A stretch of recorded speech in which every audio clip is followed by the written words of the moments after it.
Hello, hola, at magandang araw sa inyong lahat. We are Group 1 and we are here to present and to discuss to you our topic, global economy. Before we start the reporting, let's watch a short video.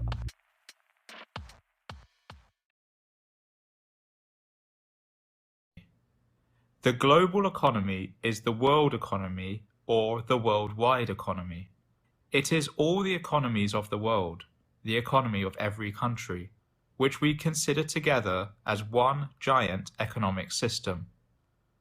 It includes everything we buy, sell, and own on this planet. The global economy is one giant entity. The term global economy has two meanings. One, the economy of the whole planet, i.e. global GDP. And two, the way the world is today, with countries' economies so intertwined and interdependent that they all seem like parts of one whole. We call that whole the global economy. We currently live in a global economy. When people say we live in a global economy, they are talking about the interdependence of nations. Some people use the term to refer to, for example, banking and finance, which today has no national boundaries. If a giant bank in one country collapses, banks in other countries also suffer. In fact, whole economies might suffer. When we talk about the global economy in this context, we are referring to globalization. In today's global economy, more and more businesses are selling beyond their borders. The need for effective global marketing strategies has increased significantly. Global marketing refers to planning, producing or creating, placing, and promoting a company's products or services in the global market. Since the advent of the internet, the global economy has become relevant for many more businesses than before. In the past, only large corporations could call themselves multinationals. Today, even small online businesses can trade with other companies and individuals from anywhere in the world. The internet has changed many of the basic features of the global economy. Thank you for watching this Markets Business. So everyone, this is our report about global economy.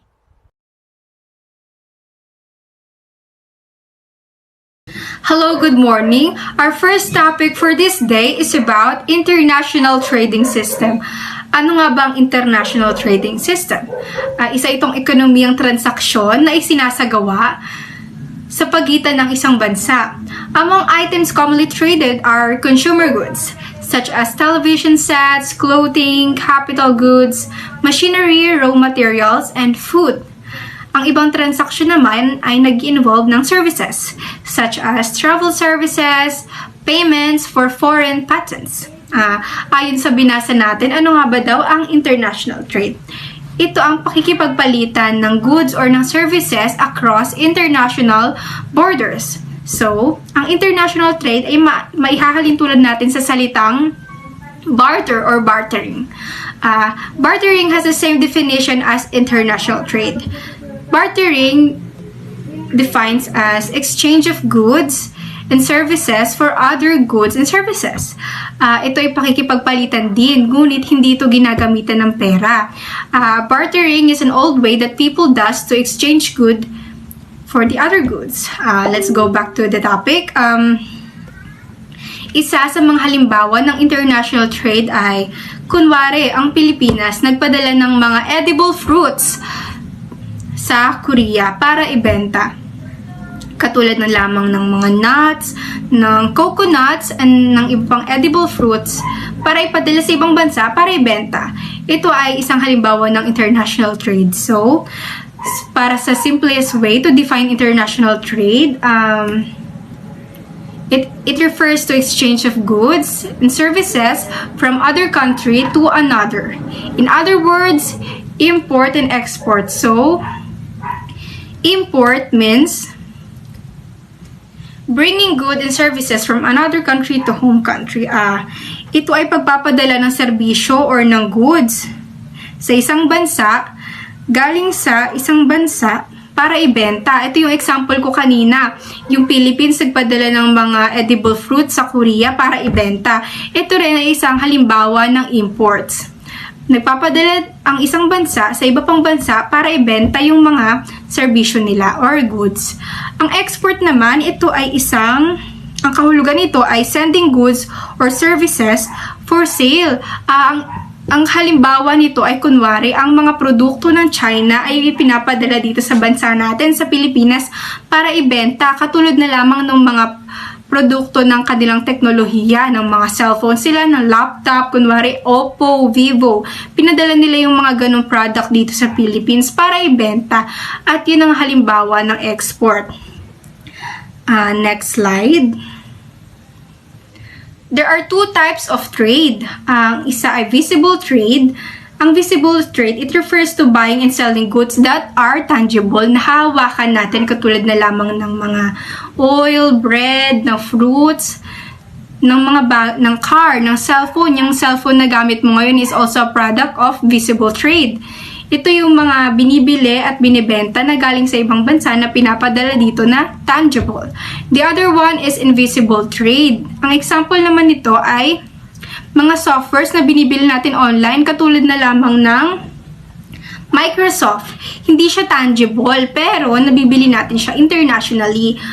The international transaction that must include exchange or tangible goods, yun naman ang invisible trade. Hindi natin yung nahahawakan or anuman.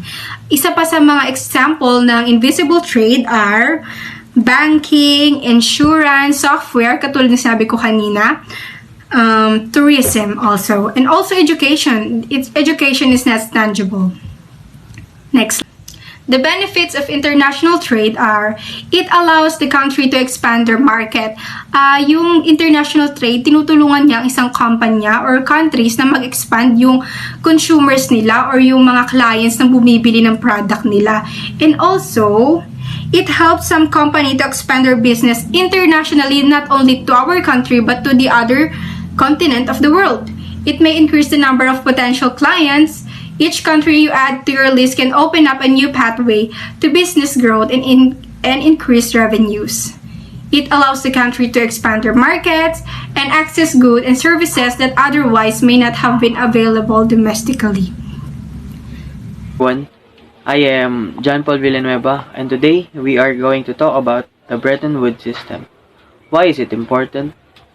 When did it start? The Bretton Woods system is a set of unified rules and policies that provide the framework necessary to create the fixed international currency exchange rate. Essentially, the agreement called for newly created IMF to determine the fixed rate of exchange for currency around the world. Briefly, the Bretton Woods system or agreement established a system through which fixed countries' exchange rate could be created using another currency to use as basis in the universal standard as a basis. So, what is the history of Bretton Woods system? At the end of Second World War, the United States assumed the helm of global leadership at the International Monetary Conference to Bretton Woods in the New Hampshire in 1944. The Bretton Woods system also tried to make the gold as the standard currency exchange basis, but it suddenly failed. So, the Bretton Woods Agreement of 1944 established a new global monetary system. It replaced the gold standard with US dollar as the global currency. By doing it, it established the America as dominant power in the world economy. After the agreement was signed, America was the only country with the ability to print dollars. So what is the purpose of Bretton Woods system and conference? The purpose of the Bretton Woods system was to ensure the economic stability of the world by making its rules, regulations, and procedures, and for the major economies.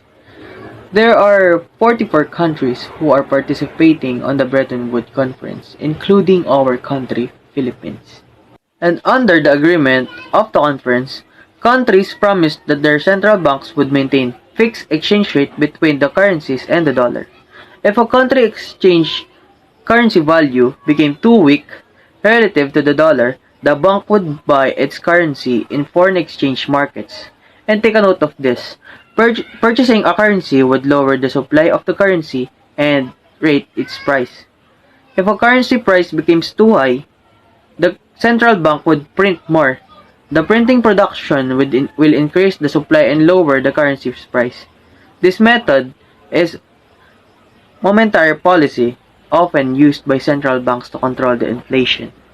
Members of the Bretton Woods system agreed to avoid trade wars. Just for example, they wouldn't lower their currencies strictly to increase rate, but they would regulate their currencies under certain conditions. For example, they would take actions if a foreign direct investment began to destabilize their economies. They would also adjust their currency values to rebuild after a war. So in addition, the dollar now have become the substitute for gold. As a result, the value of dollar began to increase relative to the currencies. The transition created more demand for dollars, even though its worth in gold remained the same. The disparity in value planted the seed for the collapse of the Bretton Woods system 3 decades later, and as of now, we are basing our currencies in the dollar as we use our own currency to exchange it to the American dollar. In conclusion, the Bretton Woods system is very important because it balances the currency exchange rate and same goes by the economic status. And now that we learned more about the Bretton Woods system, we are more aware about the currencies, exchange rates, and our economies. And again, I am John Paul Villanueva reporting.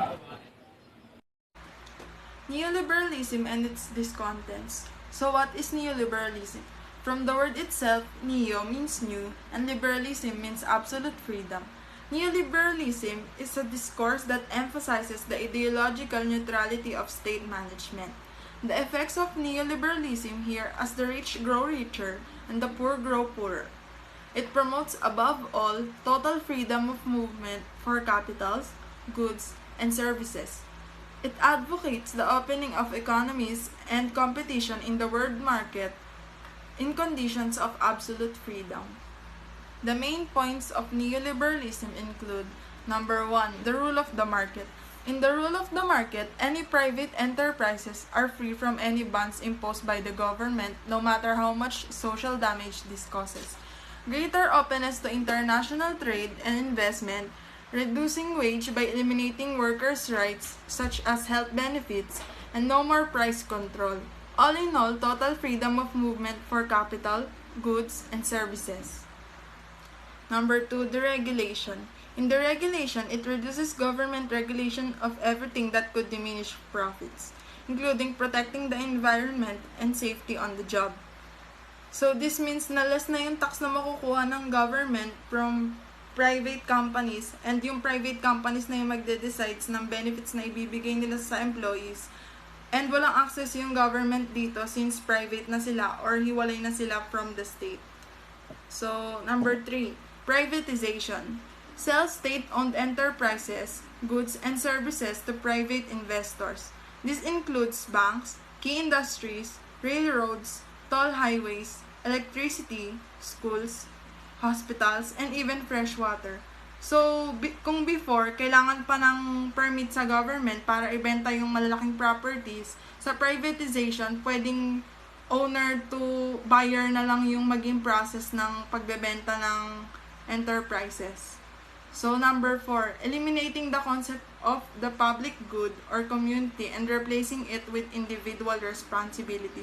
Pressuring the poorest people in a society to find solution to their lack of healthcare, education, and social securities all by themselves.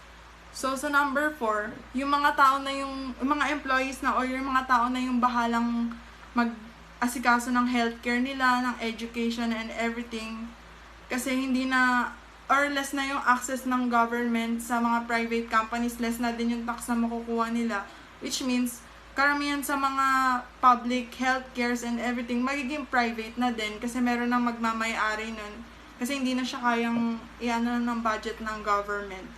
So, yung mga tao na, yung mga simpleng tao, sila na yung bahalang manap ng paraan kung paano sila magkakaroon ng healthcare, ng education, ng social securities na mag-isa.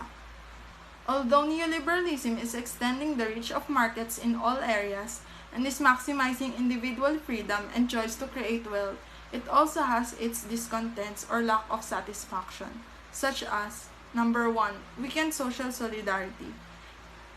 Because neoliberalism encourages competitive individualism and increases uncertainty, nagkakaroon ng social inequality in a way na yung mga mayayaman lang yung lalong yumayaman and yung mga mahihirap, nagsistay lang sila ng ganun or mas lalong humihirap. Number 2, elite power. Consolidation of elite power in terms of wealth and the capacity to influence decision making. So, in number 2, elite power, nagkakaroon ng inequality in a way na the rights in decision making goes to the wealthy people or the rich businessmen. Number 3, austerity. Political economic policies that aim to reduce government budget through spending cuts, tax increases, or a combination of both.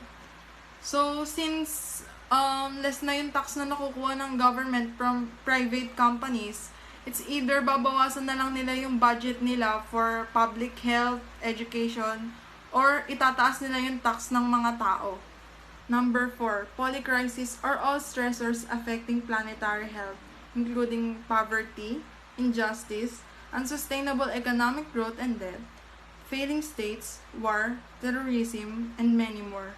So, for instance, nagkakaroon na ng social inequality kasi yung mga mayayaman lang yung mas lalong yumayaman, and then yung mahihirap, mas lalo sila naghihirap. Doon nagkakaroon ng terrorism or ng war dahil nga hindi na magkasundo yun nasa bansa. Good day. My name is Alison Daanoy, and the topic that I'm going to discuss is about the global financial crisis and the challenge of neoliberalism. So, what is global financial crisis? GFC, or commonly known as the Great Recession, started in December 2007 na naglast hanggang June 2009. This crisis was considered as the most severe recession after the Great Depression na nangyari noong 1930s. Nag-result ito sa pagbagsak ng ekonomiya hindi lang sa United States but also sa buong mundo na rin.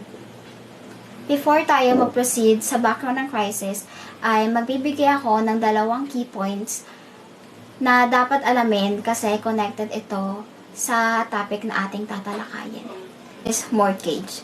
Basically, ito ay ang agreement between the lender and the borrower wherein the borrower's property becomes the collateral in case hindi mabayaran ng borrower ang iniram niyang pera from the lender.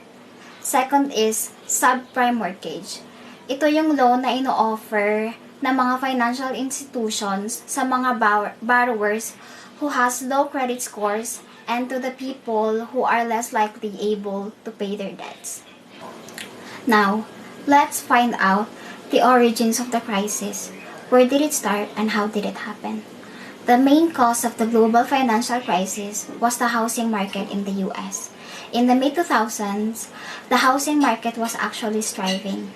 Banks and financial institutions were earning lots of wealth by lending mortgages to homeowners. However, noong 2007, lenders started to offer subprime mortgages to homeowners at low interest rates. This means na ang mga homeowners ay nagtitake ng loan that is beyond their financial capabilities. Nagpatuloy mag-lend ng subprime mortgages ang mga lenders sa mga homeowners and other individuals hanggang sa lumaki ang number ng subprime mortgages. And when the people who borrowed these mortgages couldn't pay their debts anymore, this is where the crisis started to kick in. What are the impacts of the global financial crisis and how did the economy recover from the Great Recession? During that time, banks and financial institutions began to plummet at maraming major businesses ang nagsara. Dahil dito, Maraming tao ang nawalan ng trabaho. Everyone suffered from huge financial losses na nag-lead sa pagbagsak ng ekonomiya di lang ng US but in other countries as well. So, paano ba sila naka-recover from the crisis?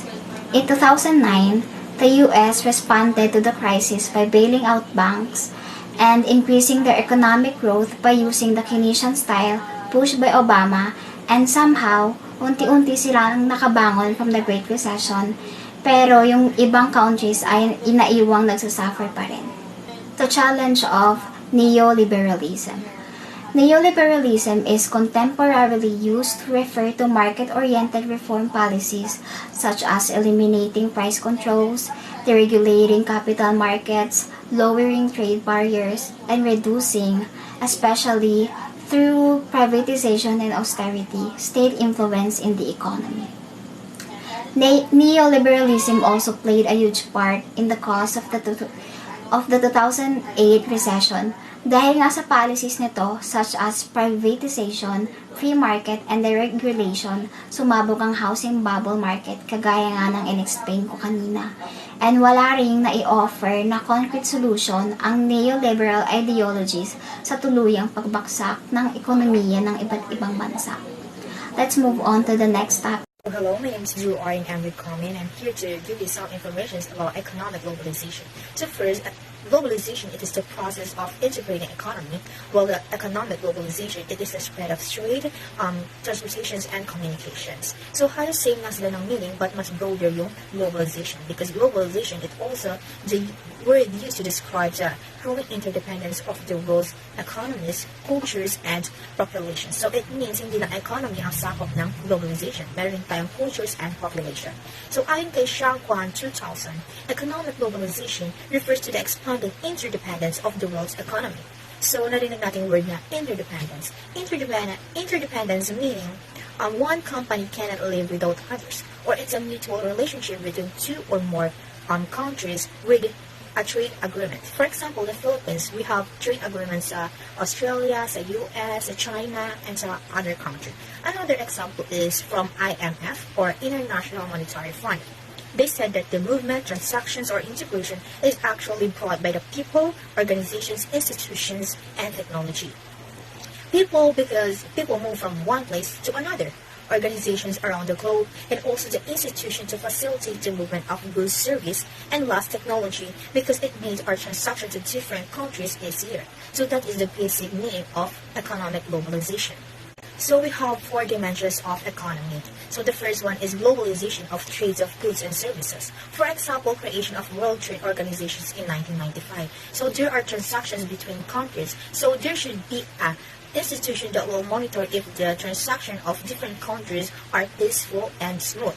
And also, every country or each country has their own policy and rules that they need to follow that may not be the same with other countries. So that is the purpose of globalization of trades of goods and services. So the second one is the globalization of financial and capital markets. So each corporations, each company, international, local, transnational, multinational, they have stocks. If they list their stocks, it means it's sales. So kahit nasa Pilipinas tayo, pwede tayong bumili or mag-service ng mga bagay o produkto na nasa ibang bansa o galing sa ibang bansa. And that is the purpose of globalization of financial and capital markets. So the third one is the globalization of technology and communication. As I said earlier, na ang dali na makipag-communicate or makipag-transact sa mga malalayong lugar. Unlike dati na kahit magkalapit lang kayo is hirap na hirap kayo makipag-transaction sa isa't isa.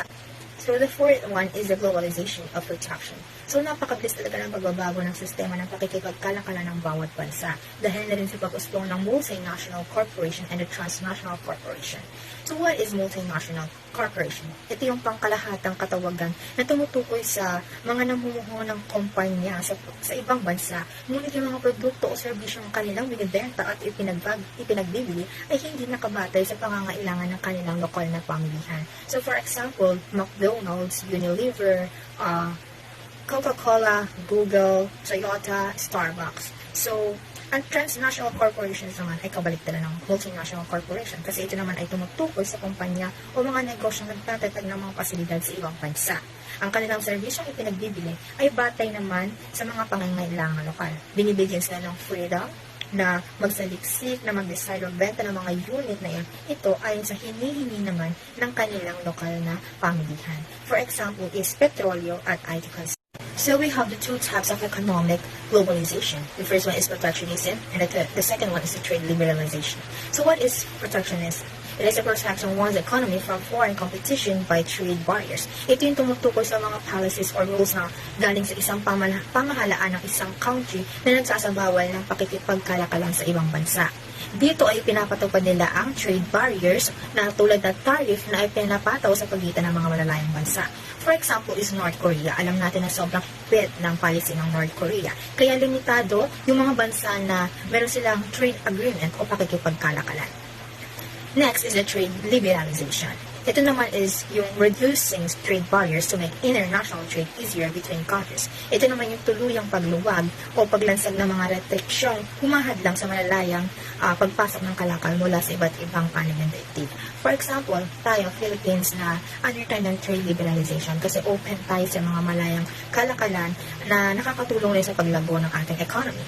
So meron tayong tinatawag na trade barriers, katulad ng tariff or tarifa, fees, quota. And this is the required fees of imports and exports of goods or products. For example, I have a pen, and this pen sa country A, ang halaga niya is 5 pesos. Then sa country B, may taripa sila na 5 pesos rin. Kapag napunta ito sa country B, ang halaga na ng pen na ito is 10 pesos.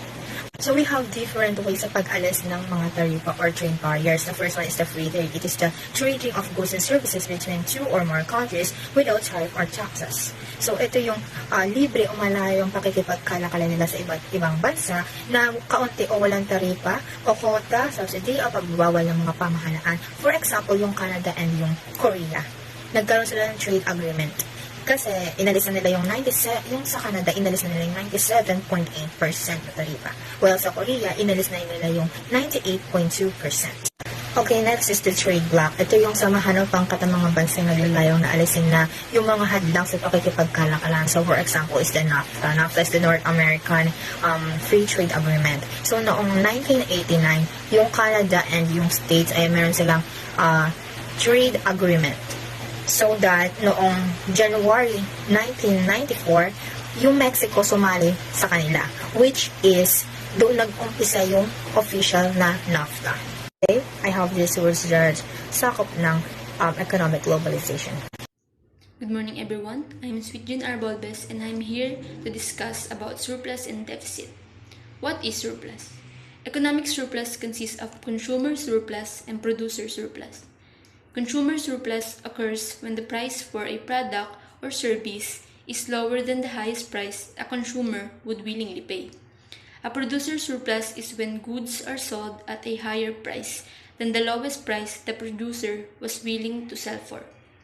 A surplus describes the amount of an asset or resource that exceeds the portion that's actively utilized. A surplus can refer to a host of different items, including income, profits, capital, and goods. Deficit. A deficit occurs when expenses exceeds revenues, imports exceeds exports, or liabilities exceeds asset in a particular year. The term deficits refers to a shortage or deficiency of something. A type of deficit can be the budget deficit, in which the expenditure of any business or government exceeds the revenue received over a specific time period. What are budget deficits and surpluses? Budget deficits, also known as fiscal deficits, occurs when a government spending is higher than its tax revenues. Conversely, budget surpluses, also called fiscal surpluses, occurs when a government tax revenues exceeds its spending. Budget deficits and surpluses can help to stabilize the economy. Such automatic changes in revenue and expenditures work to increase the deficit. At the same time, they also work to mitigate the decrease in disposable income that households are experiencing. Difference of surplus and deficit. If the government spends more than it takes in, then it runs a deficit. If the government takes in more than it spends, it runs a surplus. A surplus is an amount of resource or asset that exceeds the utilized portion. On the other hand, a deficit is a situation whereby a required resource, especially money, is less than what is required. Hence, expenses exceeds revenues. In short, the opposite of surplus is deficit. Thank you for listening, and now we will proceed to the next reporter. Hello everyone, my name is Samantha Cantada and I'm going to explain the economic chain and network. So what is an economic network? An economic network is a combination of individuals, groups, or countries interacting to benefit the community as a whole. The primary goal of the group in an economic network is to strengthen its position in a market. So, ang economic network daw ay ito yung countries na nagbibuild ng connection or business sa bawat business transaction ay nagkakasundo. And every time na nagiging successful yung pagmamerge nila sa isa't isa ay marami silang nakukuhang benefits na pwedeng makapagpaunlad ng businesses nila. So, the advantage of economic network are access to a larger labor pool of talent and cost savings. So, every time na nagiging successful ang kasunduan ng bawat country or bawat business transaction ay nakakabuo din sila ng good relationship na pwedeng magkaroon ng benefit sa future. For example, kapag nagka-problema yung isa ay pwede silang tulungan ng partner nila, and dagdag pa dito ay mas lumalago at mas tumitibay yung mga businesses nila and mas nakikilala sa iba't ibang bansa and nalilesen yung competition between them. And the disadvantage of economic network is that it may result in an imbalance of power between larger members and smaller ones.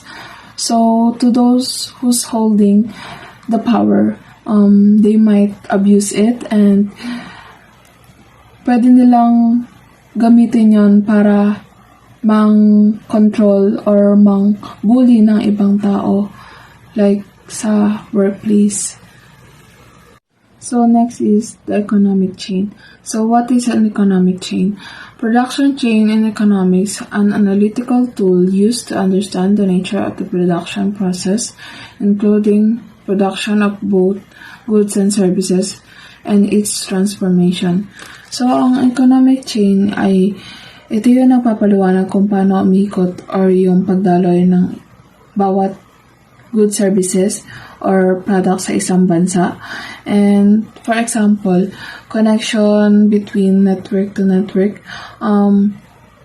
Kumbaga, ito na yung paano iikot yung good services nila sa isa't isa and bawat palitan nila ng ideas kung paano ma-enhance yung business nila.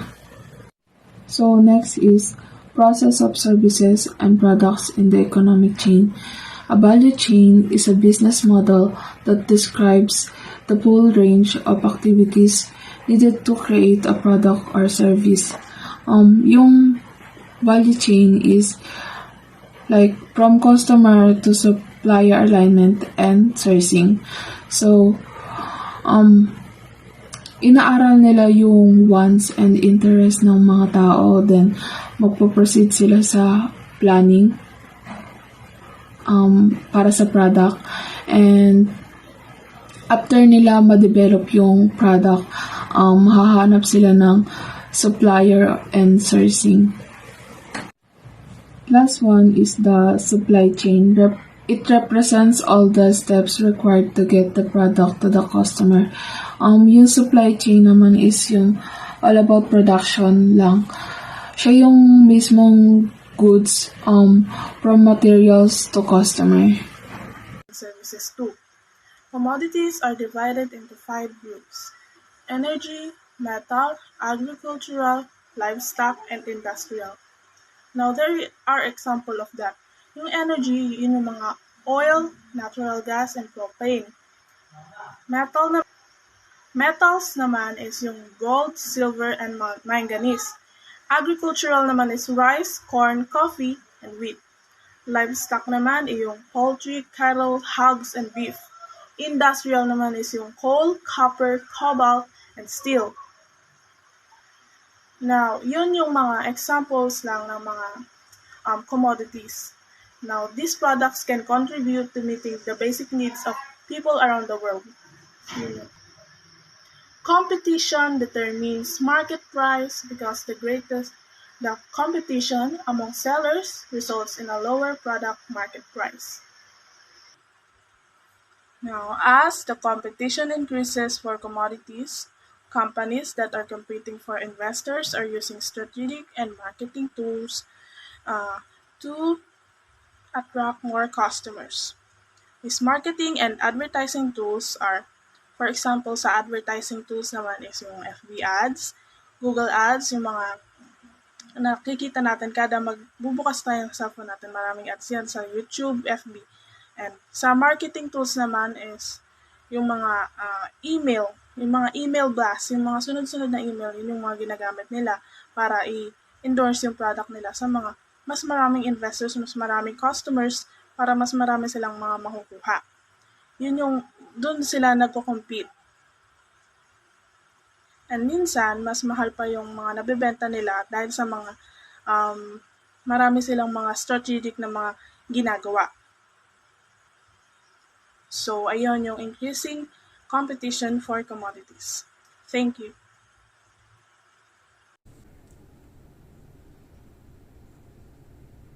Good day everyone, my name is CJ Carl Baybay and today we're gonna be discussing about our outsourcing. In the modern contemporary world, global outsourcing has resulted into increased businesses and provide millions of people with employment opportunities all over the globe. Outsourcing is also known as business process outsourcing or BPO. This is the process of hiring another individual or company either domestically or internationally to handle business activities for you. It has become a common business practice that allows small and medium-sized businesses to gain services and skills they would usually hard to find and to develop because of either financial or manpower restrictions or possibly a combination of both. Meaning, you can grow your business as when you need to without any major investment. More importantly, cut costs, improve efficiency, and very much hassle-free. This either means working with freelancers or vendors who work with freelancers and is typically the cheapest way of getting the work done. Many of the individuals or companies that provide outsourcing services are able to do the work for considerably less money, as they don't have to provide benefits to their workers and have fewer overhead expenses to worry about, especially if they are based in a non-Western country such as India, China, or even here in the Philippines. Companies often outsource as a way to lower cost, improve efficiency, and gain speed. Companies that decide to outsource rely on the third-party providers' expertise in performing the outsourced task to gain such benefits. The underlying principle is that because the third-party provider focuses on that particular task, it is able to do it better, faster, and cheaper than the hiring company would. Some companies decide to outsource for other reasons. For example, they outsource because they're unable to hire in-house full-time employees with the specialized skills and experience needed to perform certain jobs. There are several ways to outsource a business process, and depending on that process, one may be preferable over another. Broadly, there are few different types based on the distance between the two members of the relationships. These are the types of outsourcing. We have nearshoring, offshoring, and onshoring. Nearshoring means relocating work or services to people in nearby, often bordering regions and countries. Under the nearshore outsourcing model, you delegate specific tasks or entire project to a software development team in a nearby country. As the name suggests, Nearshoring means near to home, but not quite. To give an example, Chinese or Singaporean developers are very expensive and there's no easy onshoring alternative. Filipino developers, however, work in a similar time zone and with much lower cost. So in that case, they prefer to have Filipino workers or developers to cut costs and save a lot of money. The next is offshoring. Relocating work or services to third-party providers overseas. Offshore outsourcing is very similar to nearshoring, with the exception that the offshore team is typically located on another continent. Offshoring is where you build an independently functioning development team anywhere in the world, and everyone on the team is a full-time employee of your company. Though this adds a time difference, it eliminates the risk of engaging short-term contractors. For example, call center agencies here in the Philippines. They answer calls from foreign country but their working site is here in the Philippines. They do jobs for United States, Canada, etc. The next is onshoring. Relocating work or services to lower cost location in the company's own country. Onshoring is the transfer of software development to non-metropolitan areas within your own country. Consider a city like Makati as the highest cost of living in the Philippines. Like rent, bills, wages are all much higher than the rest of the country. By building a development team in a nearby city, you can keep the operational cost a bit lower or much more cheaper.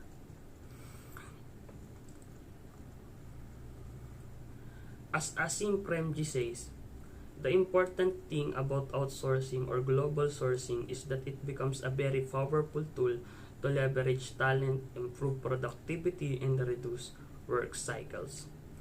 So what do you think?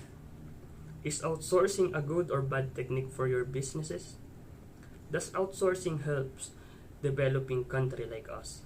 In my own opinion, it's a yes. It certainly does. And before I end this, I just want to leave you a quote that I had read while I was studying this. For everything we don't like to do, there's someone out there who's really good, wants to do it, and will enjoy it. Quote, Josh Kaufman. Thank you for listening and have a great day ahead.